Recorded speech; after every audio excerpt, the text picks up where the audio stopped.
ஒரே ஒரு ஜென் கதை உங்களுக்கு சொல்றேன். இந்த கதை எனக்குள்ளே ஒரு சின்ன அதிர்வை ஏற்படுத்திய கதை. இதை நீங்க ரொம்ப நல்லா கவனிச்சீங்கன்னா தான் புரியும். ஒரு சின்ன கதை தான்.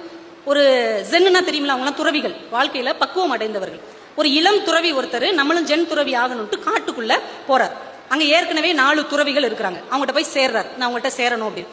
எப்ப இங்க ஒரு ரூல்ஸ் இருக்கு, நீ எங்க 4 பேர்ட்டையும் பாடம் கத்துக்கணும், எல்லா ஞானத்தையும் அடையணும்.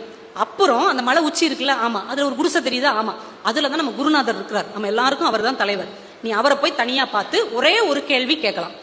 நீ பக்குவம் அடைவதற்கு, உன் ஆன்மா ஞானம் அடைவதற்கு கடைசியா ஒரு கேள்வி இருக்கும்ல, அந்த அது வரைக்கும் உள்ளதெல்லாம் நீ எங்க கிட்ட கத்துக்கலாம். அந்த கடைசி கேள்வியை அங்க போய் கேட்கணும். ஒரு கேள்விதான் கேட்க முடியும். பதில் சொல்லிட்டு குருநாதர் கதவை அடைச்சிருவாங்க.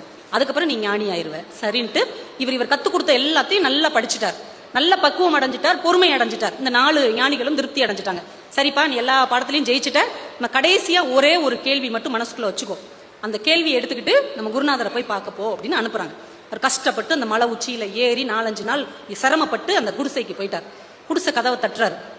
கதவை திறந்துட்டு ஒரு அம்மா வெளியில வர்றாங்க. அப்ப நீங்க ஒரு பொம்பளையா அப்படின்னு இருக்காரு. ஆமாம் அப்படின்னு கதவை பூட்டிருச்சு அந்த அம்மா. புரியுதா உங்களுக்கு இந்த கதை? புரிஞ்சவங்க கை தட்டலாம். அவரு அவ்வளவு பக்குவம் அடைஞ்ச, ஒரு ஞானம் அடைஞ்ச ஒரு ஞானி குருநாதரை பார்க்க போறார். ஒரே ஒரு கேள்வி, அந்த கேள்விக்கு பதில் வாங்கிட்டாருன்னா மிகப்பெரிய துறவி ஆயிடுவார். கதவை திறந்து ஒரு பெண்ணுன்னு உடனே அப்ப நீங்க ஒரு பொம்பளையான் இருக்காரு. அவங்க ஆமாம்ட்டு கதவை பூட்டிட்டாங்க. ஒத்த கேள்வி தானே கேட்க முடியும். அப்ப பக்குவம் அடைந்த மனிதர்கள் கூட ஒரு மிக உயர்ந்த இடத்தில் ஒரு பெண் இருப்பாள் அப்படிங்கறத ஏத்துக்கிட முடியல. இதுதான் சார் பெண்களுடைய பிரச்சனை. ஒரு டாக்டர் வர்றாரு, கலெக்டர் வர்றாரு, போலீஸ் வர்றாரு, ஆபீசர் வர்றாருன்னு சொன்ன உடனே உங்க கண்ணில் தோன்ற தோற்றம் என்ன? கலெக்டர் வர்றாரு நான் சொல்றேன், உங்க கற்பனை என்னங்க? ஒரு பேண்ட் ஷர்ட் போட்டு ஒருத்தர் வர்றாரு.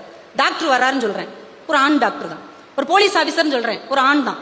அப்ப இந்த பதவிகள் எல்லாம் பெண்கள் இருப்பாங்கிறதே நம்மளுக்கு தோணல பாருங்க. இன்னைக்கு எல்லாத்துலயும் பெண்கள் வந்துட்டாங்க. நீதிபதி வர்றாருன்னு சொல்றோம், நம்ம யாரை எதிர்பார்ப்போம்? ஒரு ஆம்பளையை தானே எதிர்பார்ப்போம். ஏன் அந்த இடத்துல ஒரு பெண் இருக்க மாட்டாங்களா? ஏன் நம்மளால அப்படி யோசிக்கவே தோணல? அப்ப இவ்வளவு சாதிச்ச பிறகும், இவ்வளவு உயரங்களை அடைந்த பிறகும் பெண் என்பதாலேயே அந்த உயரத்தில் பெண் இருப்பாள் அப்படிங்கறத இந்த ஆண் குலம், இந்த உலகம் ஒப்புக்கொள்ள மறுக்கிறது. இதுதான் எங்களுக்கு பிரச்சனை. பொதுவா ஆண்களுடைய மனநிலை அப்படி இருக்கு. அப்படித்தானே சொல்லி கொடுத்துருக்கோம். இது உங்க தவறு கிடையாது சார், பெண்களுடைய தவறு தான். பெண்களுடைய வருத்தம் பெண்களா இருந்தா மட்டும்தான் உங்களுக்கு தெரியும்.